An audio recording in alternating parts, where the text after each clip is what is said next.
Is the internet still free or just a digital prison for your opinions? Did censorship of the internet just go too far? Is comedy now a crime in the land of the free? Ladies and gentlemen, patriots and popcorn-eating doom scrollers, get prepared for another episode of the realest show in the Republic, where the clowns don't juggle, they legislate. The algorithms don't compute, they cancel. And truth is the guest that never gets invited to the party. Welcome to another hard-hitting edition of the digital truth serum they don't want you to swallow. That's right, you've tuned into #GoRight with Peter Boykin, where we unpack the truth, reload the facts, and fire back with liberty.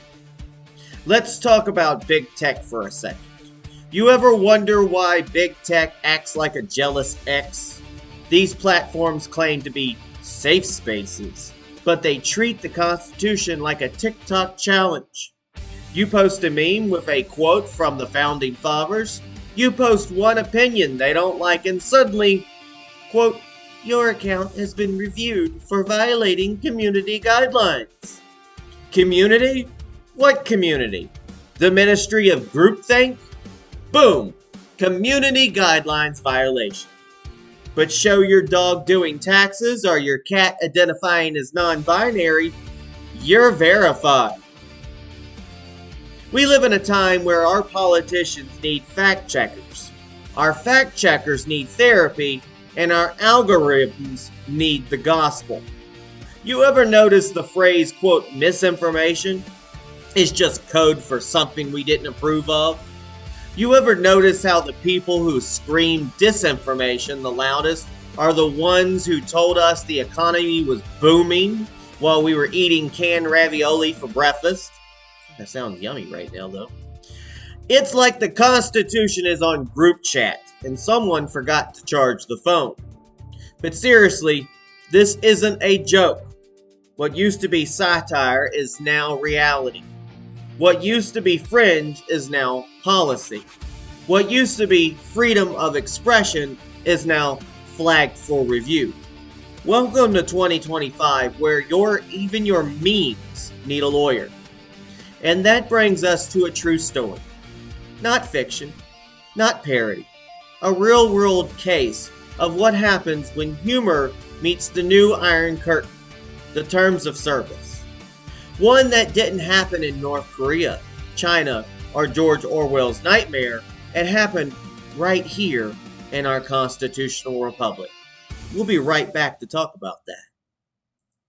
Remember, we fight for what's right because it's time to go right. Welcome to #GoRight with Peter Boykin, where truth gets flagged and freedom fires back. GoRightNews.com is the voice they can't silence! Hey, hey, hey, hey, hey, go right! Hey, hey, hey, hey, hey, go right! Go right! Speak truth! Stand tall in the digital booth! They cancel us! We rise again! Go right and let freedom begin! Go right! Speak truth! Stand tall in the digital booth! They cancel us! We rise again! Go right and let freedom begin! Go right!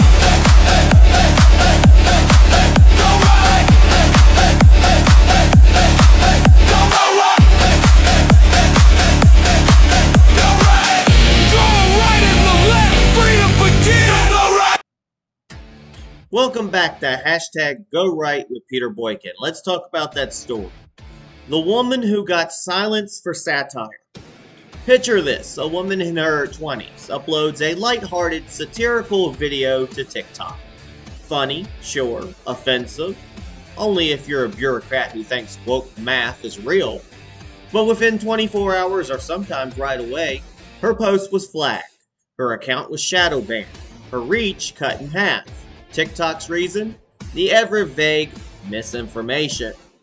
No hearings, no appeals, just digital exile for exercising what used to be a God-given right, speaking truth, even in jest.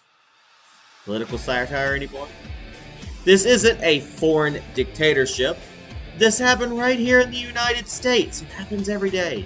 In our own constitutional republic. This is what censorship looks like in 2025. It's not burning books. It's throttling voices. It's not iron bars. It's invisible strings pulled by faceless moderators and code-driven overseers, most of the time by AI. And that's not just dangerous, that's un-American. A young woman, mid-20s, smart, funny, with a sharp tongue for hypocrisy, uploaded a short video to TikTok. In it, she mocked bureaucratic overreach. No profanity, no threats, just good old-fashioned American sarcasm. She jokingly compared the Department of Education to a broken vending machine. Put in your tax dollars and nothing useful comes out, even if you kick it a few times. Funny? Yes. Offensive? Only if you're the vending machine. But within hours, minutes, seconds, 24 hours, who knows, her video was removed. Her account was labeled for misinformation. She was slapped with a shadow ban, meaning her future posts would barely see the light of day. That's TikTok. That's just TikTok. No trial, no explanation, just boom, she was digitally exiled for making a joke about inefficiency. How inefficient is that? She wasn't inciting violence. She wasn't pushing lies. She was doing what the founders expected us to do. Speak up and speak out. She was participating in something we used to call free speech. Remember that thing? The First Amendment?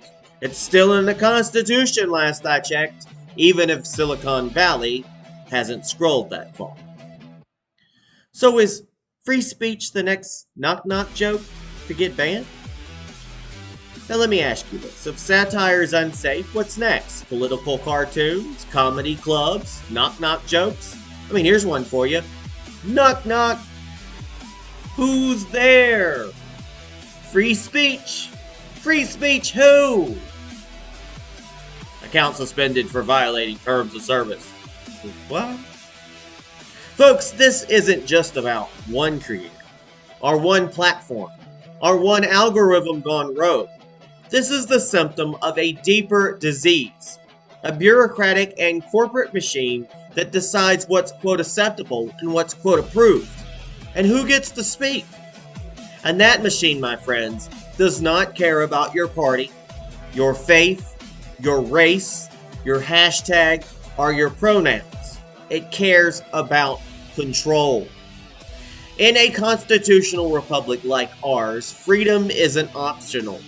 It's foundational. But right now the foundation is cracking. Not from an outside enemy, but from inside our phones. And that's why we're asking the question loud and clear. Did censorship on the internet just go too far?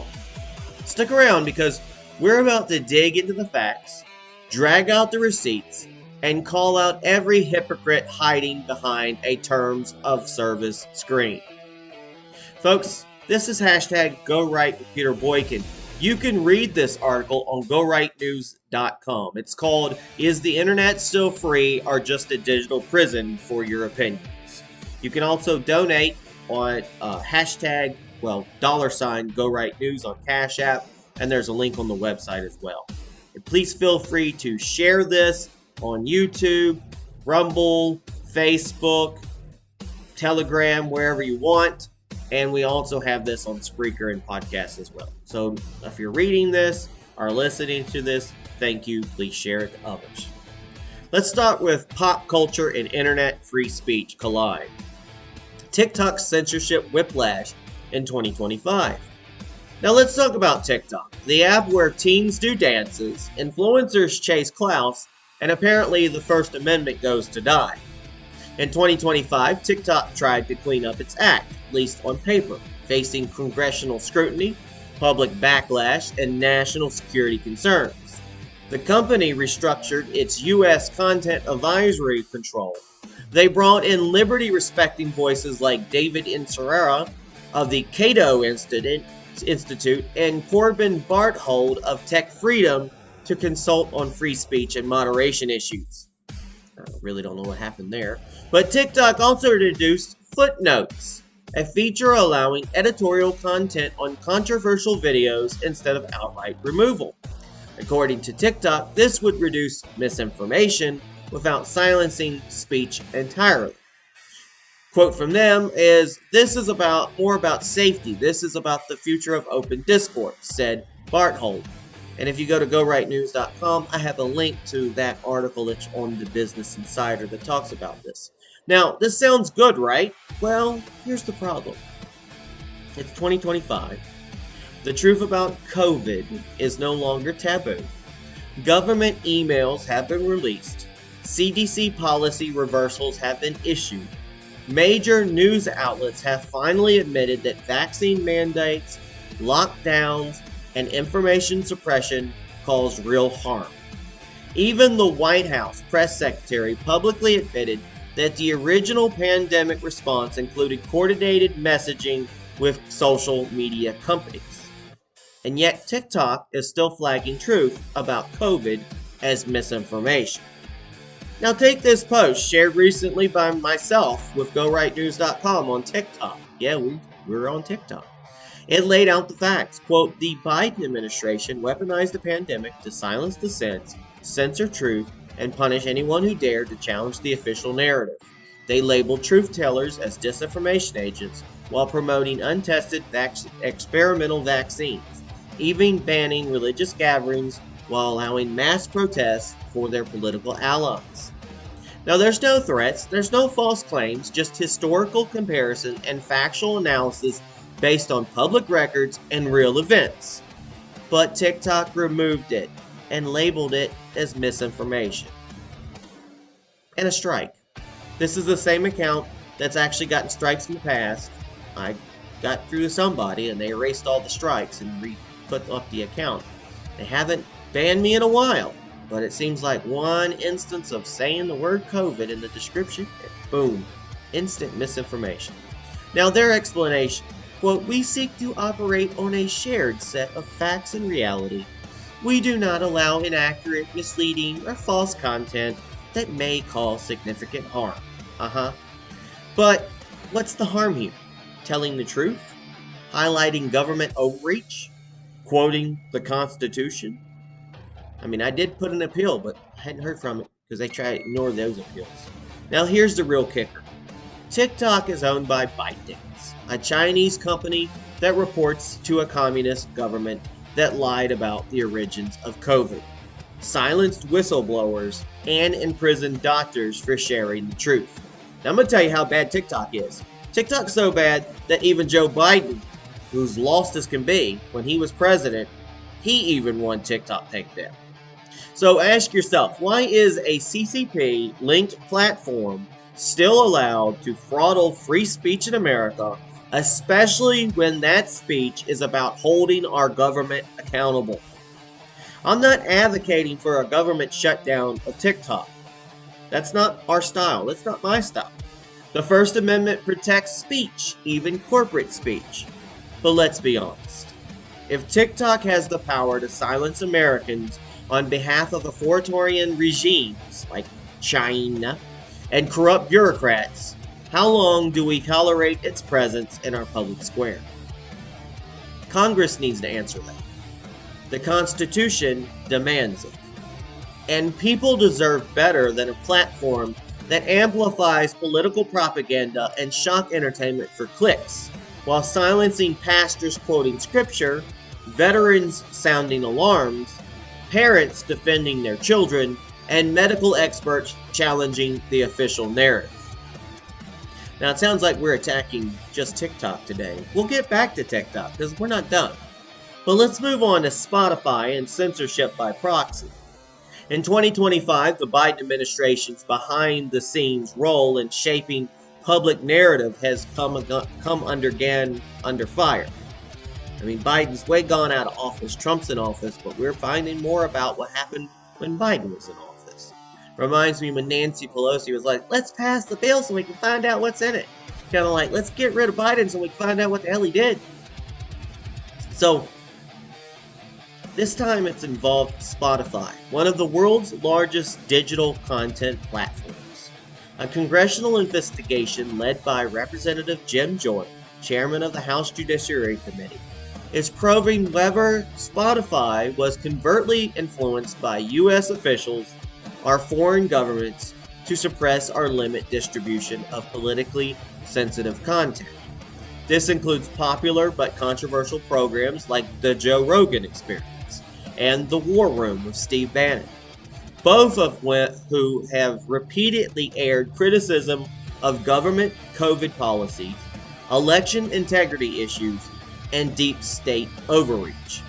Quote, if unelected bureaucrats or foreign governments are using back channels to silence speech through private platforms, that's a direct violation of the First Amendment. That's according to Jim Jordan, he declared. And if you go to GoRightNews.com, we have a link to that article where he talks about it from the New York Post. Sources within the Judiciary Committee report that emails and internal communications reveal, quote, nudges from the Department of Homeland Security and the Department of State encouraging Spotify to enforce stricter, quote, misinformation rules, especially for content involving vaccines, election security, or criticism of U.S. foreign policy. Now, let me remind you, Joe Biden, when he was in office, they wanted to create basically a ministry of truth.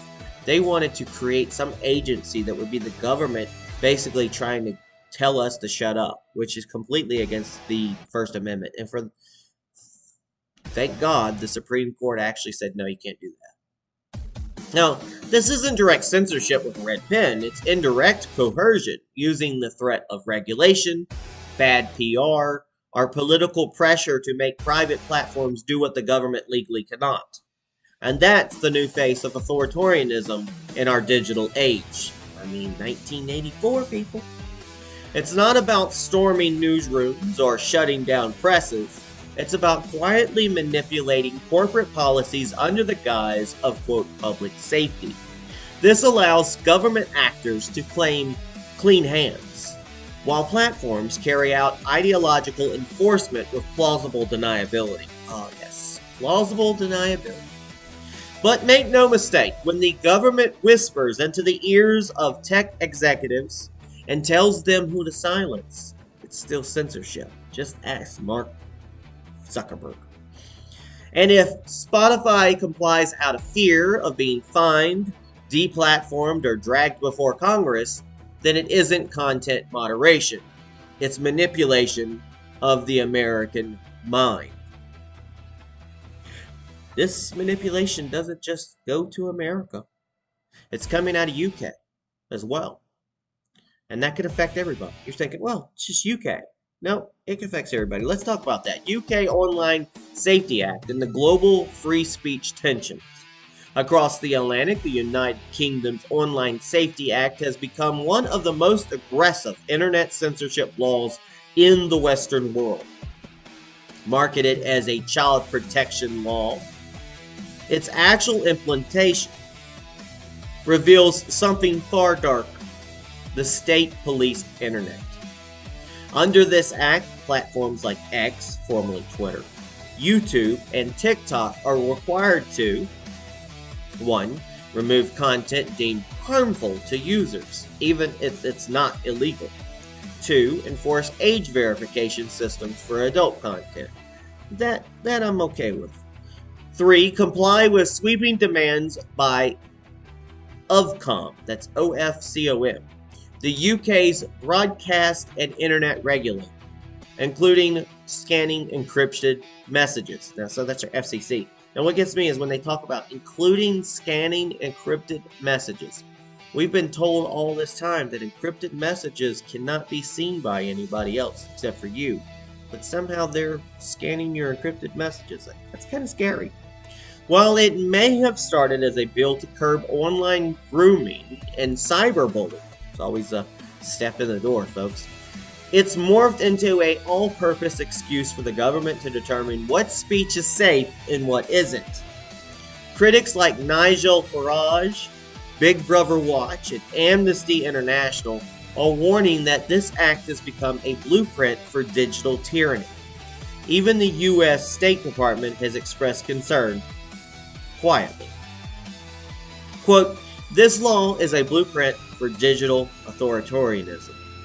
That's Nigel Farage said, and the article on GoRightNews.com has a link to that article on The Guardian, so you can check that out. Worse, the Online Safety Act could have international impact. American platforms doing business in the UK must comply or be fined up to 10% of their global revenue. That's a lot of money. This means UK law could indirectly influence US speech, forcing American platforms to adopt policies that conflict with our First Amendment just to remain operational overseas. That means my podcast that goes out on Spreaker and all the other websites might start getting censored if it goes overseas, or just flat out banned. The implications are massive. What begins as regulation in one country quickly becomes the global standard. And once that standard is adopted, there's no room for dissent, only silence or punishment. Now, our constitutional republic must stand firm and resist adopting these, quote, harmful but legal speech codes. Because what, quote, harmful to one bureaucrat is often just inconvenient truth to the rest of us. And that all boils down, folks, to cancel culture's chilling effect. You don't need a government agent knocking on your door to feel silenced these days. You just need a friend list, a tweet, and a target painted on your back. Just ask Roseanne. Cancel culture may not come with prison bars, but it still destroys careers, reputations, and public discourse. And in 2025, it's more toxic and effective than ever. And I should know this. For years, I've lost my career in the IT industry and other great jobs because I spoke out, because I ran for office, because I'm listed in articles, because I've branded a certain way that's so incorrect by the leftist media. And people have waged themselves to go after me and my job, to try to shut me down any way they can. You know, HR departments check on what you're doing. And I even heard that NASA is now using AI to search people's offline presence to find out what they're doing. I say people should stay the hell out of your lives, honestly, especially businesses. Organizations like the Freedom Forum and the Foundation of Individual Rights and Expression, FIRE, they'll be this, have repeatedly warned that cancel culture creates a chilling effect, where people self-censor out of fear of social or professional consequences. Quote, "The First Amendment protects you from the government. Cancel culture convinces you to silence yourself before the state even has to." That's according to a Freedom Forum report stated. Again, you can find that link from GoRightNews.com to freedomforum.org. Now, I'm going to tell you, this is the truth, especially during COVID, especially the election. It seemed like anytime I listed COVID or talked about the election integrity, even though I was running for office, YouTube shut down one of my channels. Other things you were flagged on Facebook, etc., just for stating something that didn't go with the narrative. That's how dangerous it was. That's where they showed their real power. They reined it back right now, but they have that power, especially with AI nowadays, to remove things, to literally do 1984. Now, this effect is so powerful that even tenured professors, comedians, and military veterans now hesitate before posting opinions online. We're not just losing speech, we're losing courage. And what's most dangerous? Cancel culture is culturally enforced by institutionally encouraged. Say that again. Cancel culture is culturally enforced, but institutionally encouraged. Universities, corporate boards, and HR departments increasingly rely on social media outrage as a litmus test for moral virtue. Say something off script, you're gone. Not because you broke the law, but because you broke the narrative. That's not freedom. That's fault control by algorithm and mob rule. And in our constitutional republic, free expression must never bow down to the hashtag mob. And I've posted exactly what TikTok is posted. We'll go back to TikTok, folks. I posted directly what I posted on TikTok. And the violation that they got back said misinformation in the global community. It is natural for people to have different opinions, but we seek to operate on a shared set of facts and reality. We do not allow inaccurate, misleading, or false content that may cause significant harm to individuals or society, regardless of intent. Significant harm includes physical, psychological, or societal harm and property damage. Well, you tell that, TikTok, to the people who got damaged by the jab. So let's talk about the pandemic playbook that crushed the Constitution. Let's stop pretending this was accidental. The Biden administration didn't just mishandle the pandemic. I know they're trying to say, I wish Donald Trump handled the pandemic differently. No. Remember, Donald Trump said, yeah, we had to have a vaccine. We needed a vaccine, but I'm going to let you decide if you would take the vaccine. It's up to you. Then the Biden administration came in and said, no, we're going to do it a different way. We're going to take the power. The Biden administration didn't just mishandle the pandemic, they weaponized it. They turning a public health emergency into a control mechanism that trampled on free speech, violated religious freedom, and suppressed dissent like a modern-day ministry of truth. Let me tell you, folks, I broke down when they were trying to say that you couldn't work unless you took the vaccine. Like, it came close to work saying that I had to take the vaccine. I was upset. At the last minute, they pulled back. I was about to use religious exemption. And I'm going to tell you, somehow, the company's got to decide if your religion was religion enough for you to have that exemption. To me, I don't care if I was celebrating the flying spaghetti monster that doesn't like vaccines. Your faith is your faith. Our Constitution protects your individual faith. But no, they're like medical emergency. You got to take it. Now, here's the fact. The federal government coordinated with big tech platforms, including Twitter. This is pre-Elon Musk. Facebook, that's Mark Zuckerberg. YouTube, God knows who the hell owns that. And well, Google does. And Google to silence criticism and erase alternative information.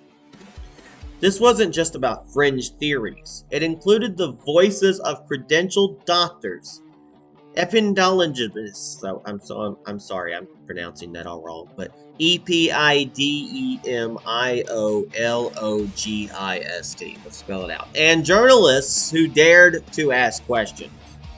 What happened? 1. Doctors who promoted early treatment or questioned vaccine mandates were deplatformed. 2. News outlets that reported on lab leak theories were shadow banned, from China.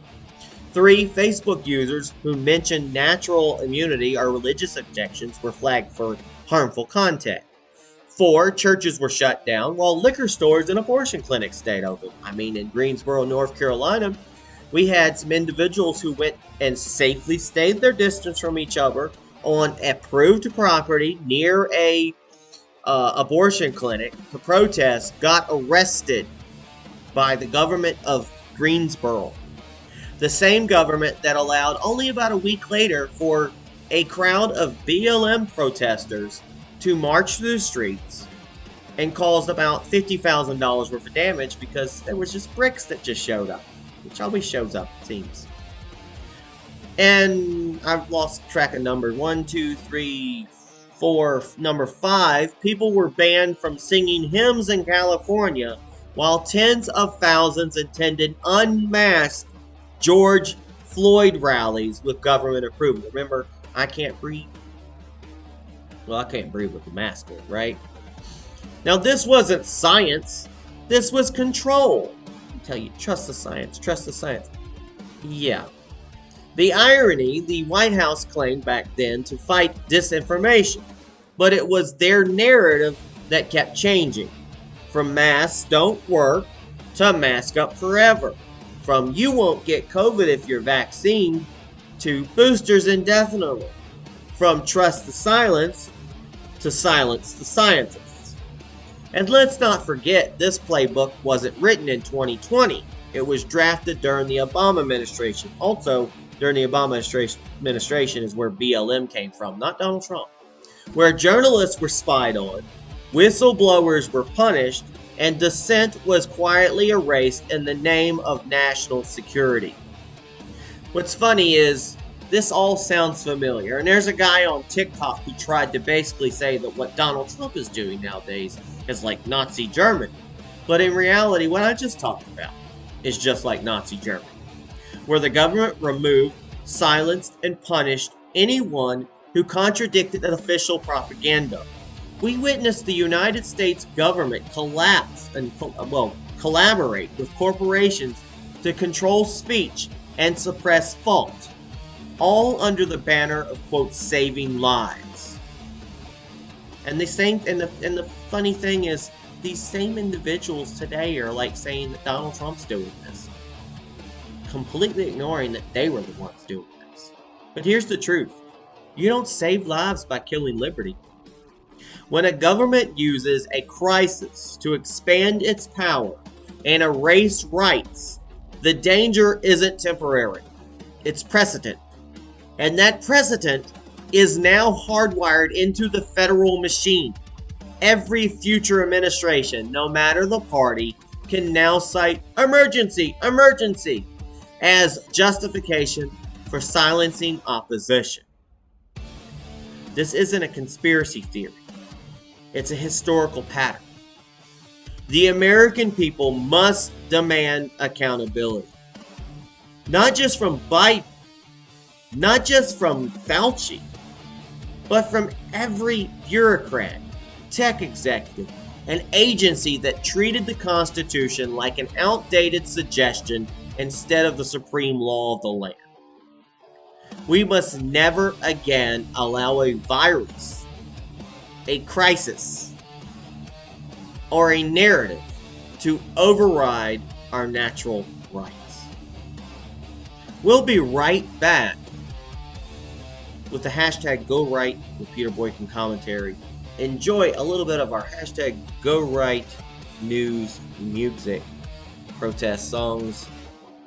You know we like to do one every episode, so we'll be right back.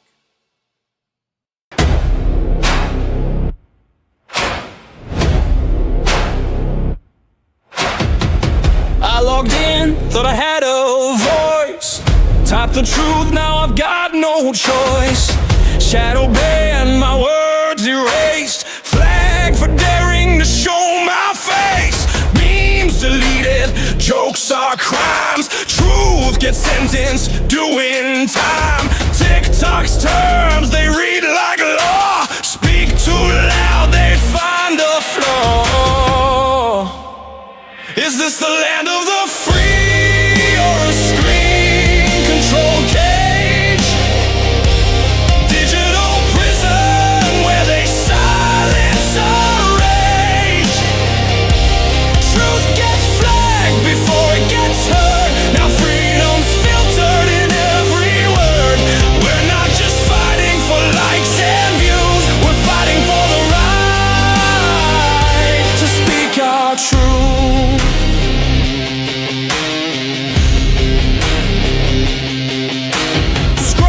Too far, you'll see the glitch. History swapped with the narrative switch. Set to jailed, comedians banned. Scripted thoughts by algorithms hand. Spotify whispers from Capitol Hill, while TikTok dances around free will. Censorship masked as safety's friend, but liberty dies when speech must bend. Is this the land of the free or a screen-controlled cage? Digital prison where they silence our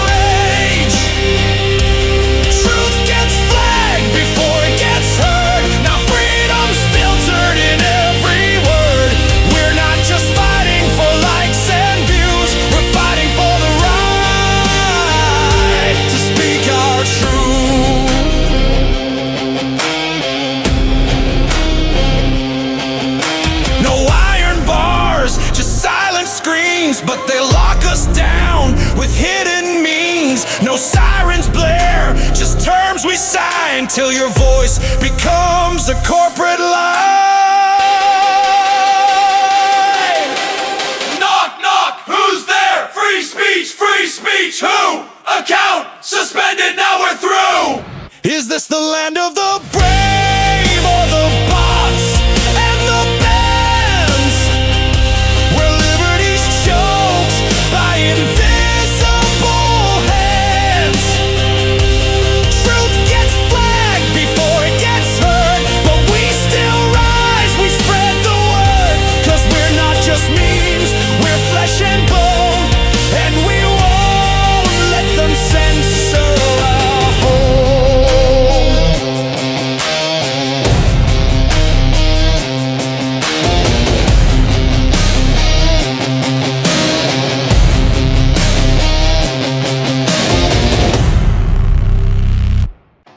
Welcome back to hashtag Go Right with Peter Boykin. Thank you for listening to that song. You can check out this article and more on GoRightNews.com. So are we still free if truth gets flagged before it gets heard? This is the hashtag Go Right with Peter Boykin commentary. We've just dissected it all. One platform at a time. One policy at a time. One portrayal of liberty at a time. And when you step back and look at the full picture, TikTok labeling historical facts as misinformation, Spotify bending to political pressure, cancel culture punishing opinion like it's a crime, and government officials using crises as cover to silence dissent, you start to realize something dangerous. We are no longer debating freedom of speech. We are negotiating with censorship. We're not trying to silence just one voice. They're not just trying to silence just one voice. They're trying to silence the very idea that truth can exist outside their filters. But here's what they didn't count on. Us. They didn't expect you to keep digging. They didn't expect movements like Go Right to grow. They didn't expect people from every background, gay, straight, black, white, liberal, moderate, conservative, unaffiliated, or politically homeless, to wake up and say, enough. Enough of watching algorithms choose what's acceptable. Enough of watching bureaucrats rewrite your rights in real time. Enough of watching a nation build on debate, dissent, and discussion be digitally muzzled by terms of service nobody voted on. Let's be real, this fight isn't just for conservatives. It's for comedians, teachers, students, veterans, musicians, doctors, and anyone who still believes that the First Amendment wasn't a suggestion. It was a commandment for a free people. But if you don't use it, we lose it. So what do? We go right. Not just politically, but not just in elections, but morally, spiritually, culturally, and constitutionally. We go right when we speak up, even when it's unpopular. We go right when we choose truth over trend. We go right when we challenge power instead of worshiping it. We go right when we stand for every citizen's right to question, to think, and to be heard. Hashtag Go Right isn't a slogan. It's a survival instinct for a free republic. It means doing right, thinking right, voting right above all, protecting what is rightfully yours, liberty. Because when truth gets flagged, and memes get censored, and church hymns are banned while strip clubs stay open, yeah, that happened, that's not freedom. That's fraud. And the only cure for that kind of fraud is you. Speaking, living, voting right. For more, visit GoRightNews.com, and you can subscribe to us on Rumble.com at GoRightNews, and you can for Go Right News podcast and Spreaker and other platforms, and on YouTube. You can also donate at $ Go Right News on Cash App and help continue the mission. God bless everybody, and speak up, speak loud, and remember to go right. Peace, everybody. God bless. They told us to stay quiet, to trust the system, but we remember the silence, we remember the censorship, we remember the lies.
This is the pulse of the Constitution. This is Go Right. This is Go Right.